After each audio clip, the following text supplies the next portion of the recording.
You see them everywhere: truck stops, highways, freight yards. The Freightliner Cascadia is America's go to big rig. But under that shiny grille, over 100 safety recalls, brake failures, steering defects. And it's still out there, hauling freight at 70 miles per hour, right next to your family's minivan.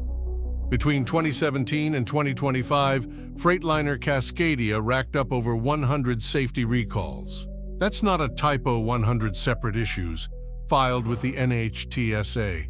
Some were minor, others critical failures, brakes locking up, engines shutting down at highway speeds, steering components coming loose. These weren't rumors.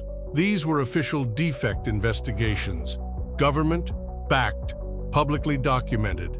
And despite all that, the truck stayed on the road. Legally, imagine this.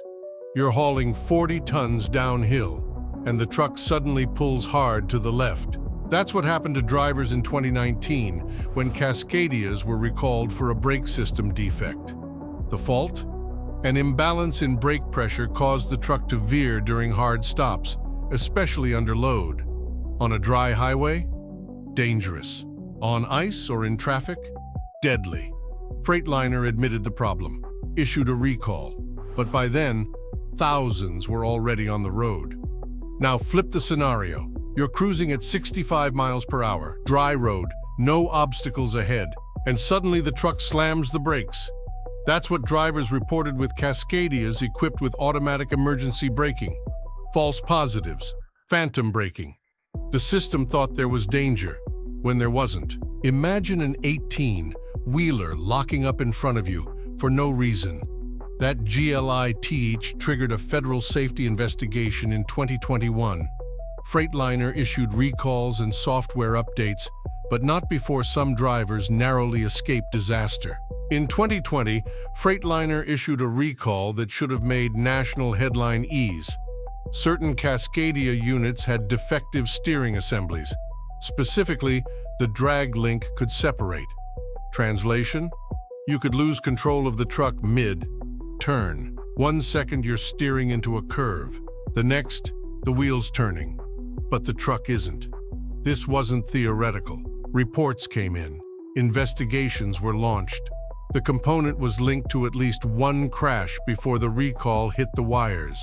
And just when you think they fixed everything, comes 2025. This time, it's not brakes failing. It's the air system itself. Freightliner issued a recall for 2025 Cascadias because the air tank volume was below federal requirements. That might sound minor, until you realize it affects stopping distance. Not enough air? Your brakes might not fully engage when you need them most. The government flagged it as a violation of FMVSS 121, the air brake standard. And again, trucks had already been delivered, already driving. With all these recalls, you'd think the Freightliner Cascadia would be pulled off the road, right? Wrong. Under U.S. law, a vehicle can remain in service even if it has an open safety recall, as long as the manufacturer notifies owners and offers a fix. No fix done? Doesn't matter. The truck is still considered road legal. That means a rig with known brake issues, steering defects, or faulty sensors can still haul freight coast to coast until someone chooses to park it. It's legal. But is it safe? So here's the question no one wants to answer.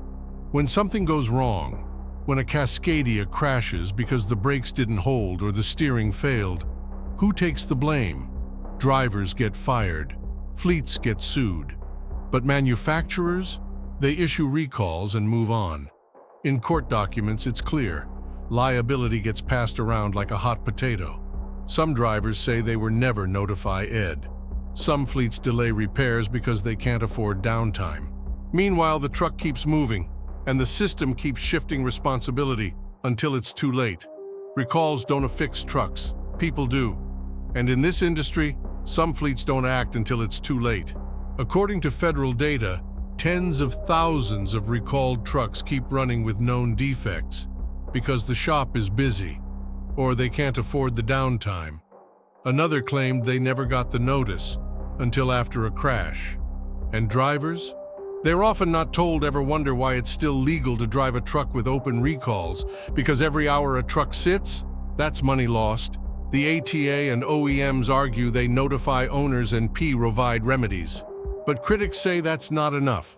A 2023 audit found major gaps in recall compliance and zero penalties for fleets that ignored.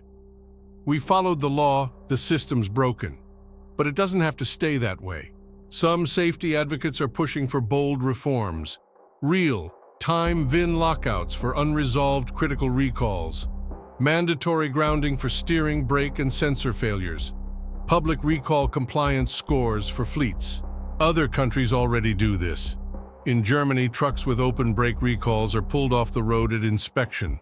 In Canada, transport inspectors check VINs against the recall database. On the spot. So why not here? Simple. The industry doesn't want the delay.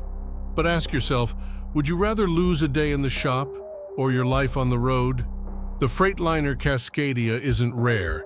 It's not experimental. It's everywhere. It's hauling groceries, medicine, electronics, right now on the same roads you drive every day. And yes, it's legal. But with this many recalls, this many failures, brakes, steering, sensors, you have to ask, why does it take a crash to fix a defect?